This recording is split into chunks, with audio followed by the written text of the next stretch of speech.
नमस्कार, आपण पाहत आहात आलमगीर न्यूज लाईव्ह 24। सत्य, निर्भीड आणि वेगवान बातम्यांचा आवाज। सबस्क्राइब करायला विसरू नका। आदिवासी युवा क्रांती संघटनेचे अजित भोसले यांच्या पाठपुराव्याला यश।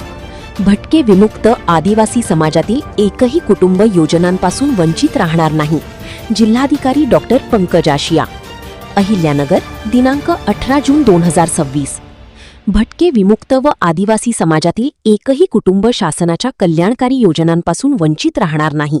समाजाच्या मूलभूत प्रश्नांवर प्रशासन सकारात्मक भूमिका घेऊन तातडीने कार्यवाही करेल, असे प्रतिपादन जिल्हाधिकारी डॉक्टर पंकज आशिया यांनी केले।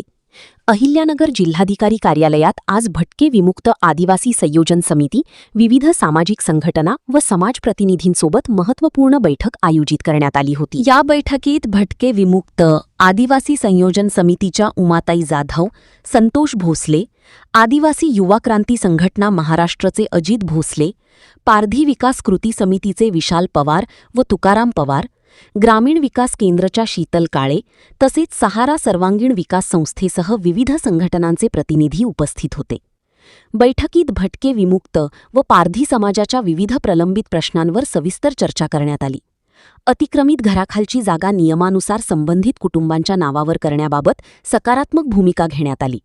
तसेच आदिवासी विकास विभाग राजूर यांच्या माध्यमातून शेळी गट योजनेचा लक्ष्यांक वाढवून अधिकाधिक लाभार्थ्यांना शेळी गट उपलब्ध करून देण्याबाबत चर्चा झाली।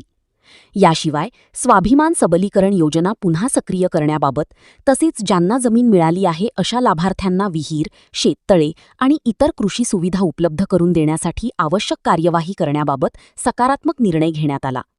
लोणी व्यंकनाथ येथील खामकरवाडी परिसरातील पारधी समाजासाठी स्वतंत्र स्मशानभूमी उपलब्ध करून देण्याबाबतही प्रशासनाने सकारात्मक प्रतिसाद दिला। तसेच जातीचे दाखले, रेशन कार्ड, आधार कार्ड यांसारखी आवश्यक कागदपत्रे गृह चौकशीच्या आधारे सुलभ पद्धतीने उपलब्ध करून देण्याबाबतही चर्चा झाली। या बैठकीसंदर्भात यापूर्वी अजित भोसले यांनी जिल्हाधिकाऱ्यांना निवेदन सादर केले होते। त्यानुसार आज दुपारी 1 वाजता सुमारे 1 तास ही बैठक पार पडली। बैठकीस वंचित बहुजन आघाडीचे राज्य प्रवक्ते ॲडव्होकेट अरुणाबा जाधव, नरसिंग भोसले, चेअरमन राहुल भोसले, सुरेश काळे, सचिन काळे, रामसिंग भोसले, बसीर मदारी, रोशन मदारी, जाकीर मदारी आदी मान्यवर उपस्थित होते।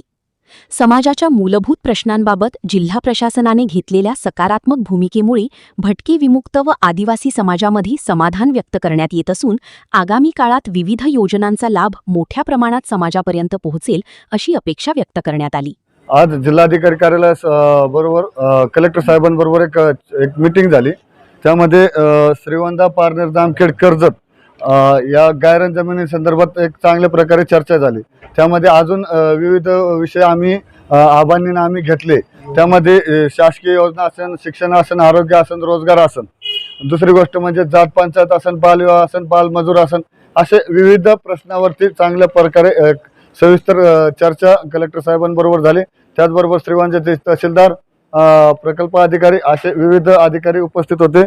त्यानंतर जे लोक भटकंती करतात, जे लोक अंधश्रद्धा, बालविवाह असे विविध प्रश्नानंतर आमची बऱ्याच प्रकारे चर्चा होत असताना साहेबांनी सकारात्मक प्रतिसाद देत साहेब म्हणले कोणतीही गोष्ट असली तरी आम्ही करण्याचा एक प्रयत्न करतो। उदाहरणार्थ श्रीगोंद्याचा एक घेण्याचा विषय ठरला तर लता सावंत यांचे एक 500 दाखले पेंडिंग होते। आबांनी तो मुद्दा कलेक्टर साहेबांसमोर सांगितला।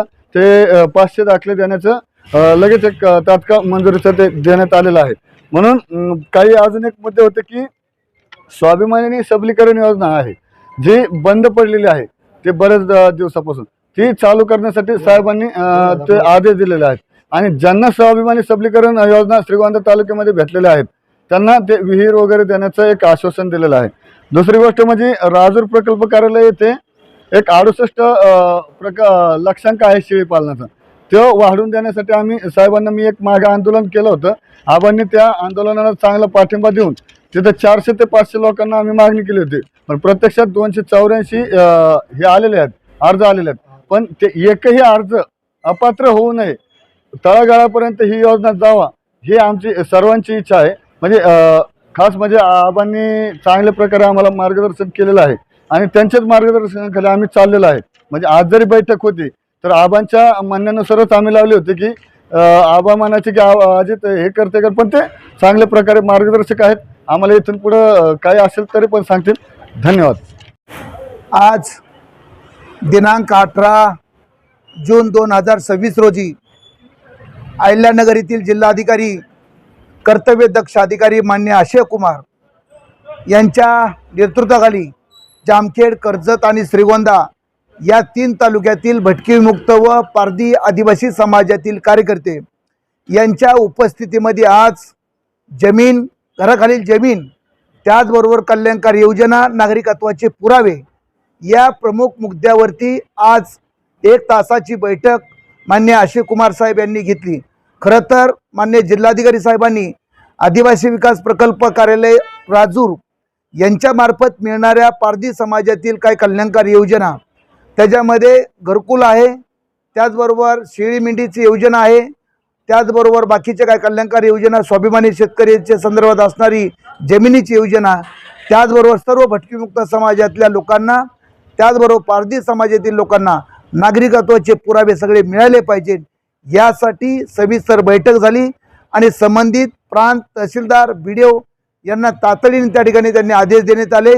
पुढील काळामध्ये सर्व जामखेड, कर्जत, श्रीगोंदा, पारनेर व इतर नगर जिल्ह्यातील सर्व तालुक्यातील भटकीमुक्त समाजातल्या लोकांना, त्याचबरोबर पारधी समाजातील लोकांना सर्वांना कल्याणकारी योजनेचा लाभ मिळाला पाहिजे, त्याचबरोबर नागरिकत्वाचे पुरावे मिळाले पाहिजे यासाठी सविस्तर पुढील काळामध्ये बैठक घेण्याचे ठरलेले आहे. यासाठी अजितने सविस्तर सर्व कार्यकर्त्यांनी एकत्रित करण्यासाठी खास करून प्रयत्न केले. या बैठकीला जामखेड तालुक्यातून विशाल पवार, उमा जाधव, त्याचबरोबर कर्जत तालुक्यातून तुकाराम व शीतलताई आणि श्रीगोंदा तालुक्यातील सर्व कार्यकर्ते, संतोष, त्याचबरोबर मदारी समाजाचा प्रश्नही त्या ठिकाणी मान्य कलेक्टर साहेबांनी सविस्तर अभ्यास करून हाताळण्याची शब्द दिला. हे सगळ्यात महत्त्वाची बैठक झाली. आजची बैठक खूप चांगली आणि यशदायी ठरली. मी पुन्हा एकदा सर्व भटकीमुक्त समाजाच्या वतीने, पारधी समाजाच्या वतीने, या ठिकाणी जिल्ह्याच्या वतीने मान्य अक्षय कुमार साहेबांचं अभिनंदन करतो आणि थांबतो. धन्यवाद.